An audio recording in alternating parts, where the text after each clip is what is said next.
G'day guys. So as of yesterday, I just started learning the Whisperer, and using the orb phase with the Fragment, it felt a little bit weird to me. Wasn't really enjoying going in, trying to figure out the puzzle and going out. And then I remembered there was a way you can actually run the puzzle without even going into the Fragment, just by remembering 4 different patterns. So I'm going to run you through the 4 patterns and how to notice which one it is. These tiles I got from a video when Desert Treasure 2 was pretty fresh, so I'm not really sure what the X's mean. They don't make sense to me. They might make sense to you. Not really sure how to even get rid of them because it won't let me relabel them. So who knows? The tiles will be in the description. So essentially you have this floor here and there is 4 patterns you can get. The first thing you need to realize is if it's one of 2 of the areas. So the first area is this purple marked area. The second are these boxes.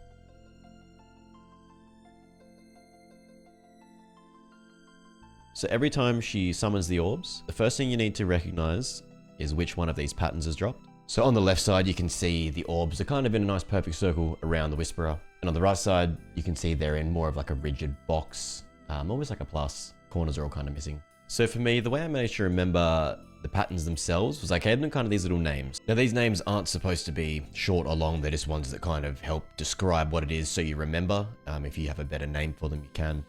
Top left, we have triangles. So you pretty much just have the purple triangles around the Whisperer filled in completely. On the bottom left, we have the empty triangles. So it's the same as triangles, but just that very middle tile. Is it filled in? On the top right, we have the nibs and the big box. So the nibs are just those tiny 2 little ones on the north and south side, and then a big box on the outside. And the bottom right, small box with triangles. Even though it's empty triangles, it's just easier to say and remember. The small boxes are on the north and south, and the triangles are on the east. I would recommend going into Whisperer for 50 or so kills, going into the Fragment and running the maze. Your next 50 kills, clicking the Fragment once, seeing what pattern it is, going out of the Fragment, and then seeing if you can remember the pattern. Once you remember the patterns, then you can do the next step, which is trying to figure out through trial and error which pattern it is. Through trial and error, I mean, we have 1 check tile on each pattern that you stand on, and if it explodes, that's your tell of what pattern it is. So how do we choose what tile to check our pattern with? This is an orb that is used in only one of the patterns. So for the triangles, the only orb that is in one and not the other is the middle of the triangle. So we step on that tile first. Doesn't have to be first. You can start your triangle and move into it. If it explodes, that means it was a wrong tile. So that means you've got the empty triangles pattern. If it doesn't explode and you're not taking damage, that means it's triangles because you successfully stepped on a tile. For the square pattern on the right, I like to use the tiles with the X on them. There is a few you can use for this, but personal preference, I find this works really nice. You step on one of those tiles with the X's on them. If it explodes, that means you are doing the little nibs and the big box pattern. If it doesn't explode, that means you stepped on a correct tile, so that means you're doing the small box and the triangle. This does take a little bit of getting used to, but it really tends to click after a good few runs. This does sound complicated, but trust me, once you get in there, it's a lot easier than you expect. The next thing you need to do is incorporate your attacks while moving.